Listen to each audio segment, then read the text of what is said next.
Waheguru Ji Ka Khalsa, Waheguru Ji Ki Fateh. Welcome to this segment of Khoj Gurbani's a-sabad-a-day, the recitation.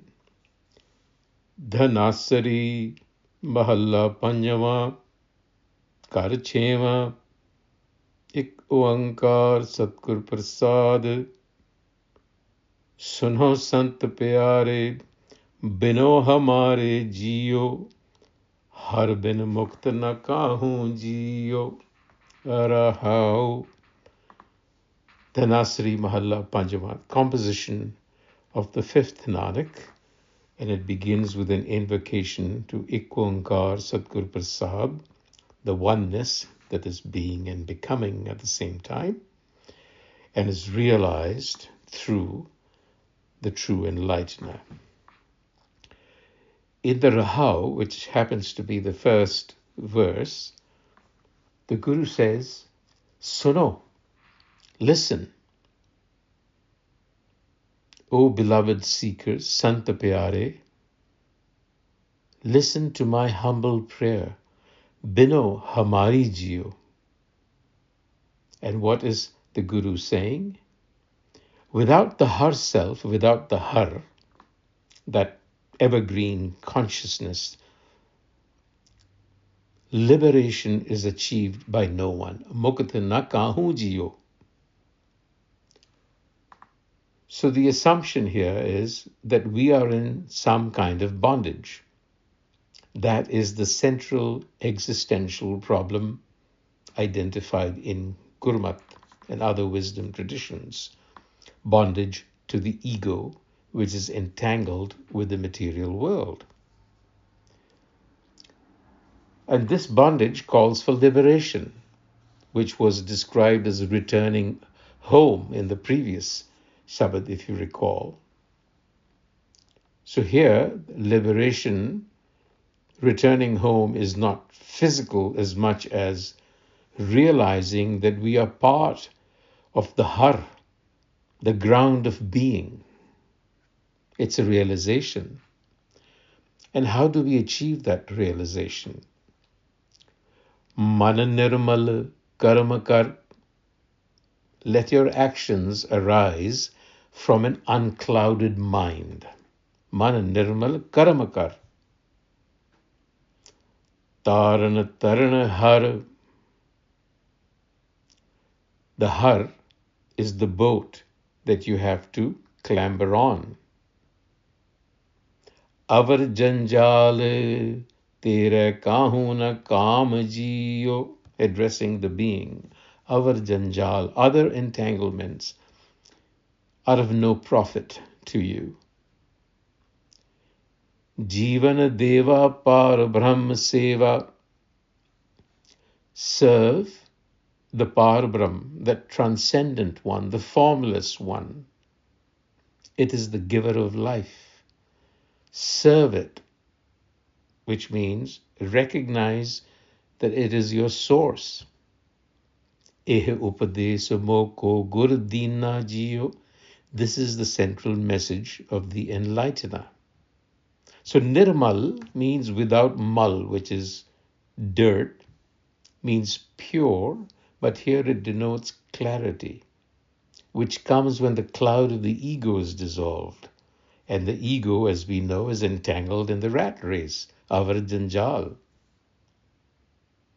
So instead, it needs to operate from a sense of service. What does that mean? It means to regard oneself to be an instrument of the universe. Jivana deva par brahma seva. That is what it means. Tisasyo na laiye hit. On the other hand, attach not yourself, na laiye hit, to that which does not endure. Jako kish nahi hit. Why? Because at the final moment, it shall not accompany you. Anta ki bar oh sanga na chale. So the Guru is asking you to hang on to something that endures. And to do that, with mind and body, he says, devote yourself. Man tan tu arad, to awakened ones, to the sants, to the Guru, because they are the beloved of the Har. Har ke pritam a-sabad. So man tan tu arad, Har ke pritam sad. Follow them. Jaake sang tere bandhan chute.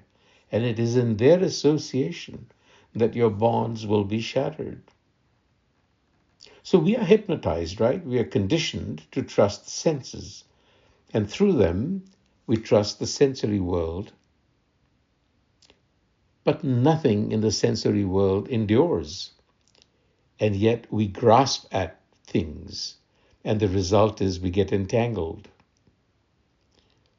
The awakened ones, the sad, whose association we are being asked to make, have in fact discovered the essence of who am I, and concluded that I am really the essence, the Har, that is everywhere.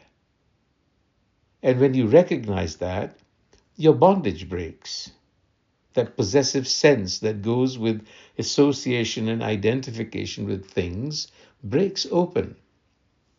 So in conclusion, the Guru is saying, place yourself in the protective shelter of the Supreme Being. Gaho par Brahma saran hirday.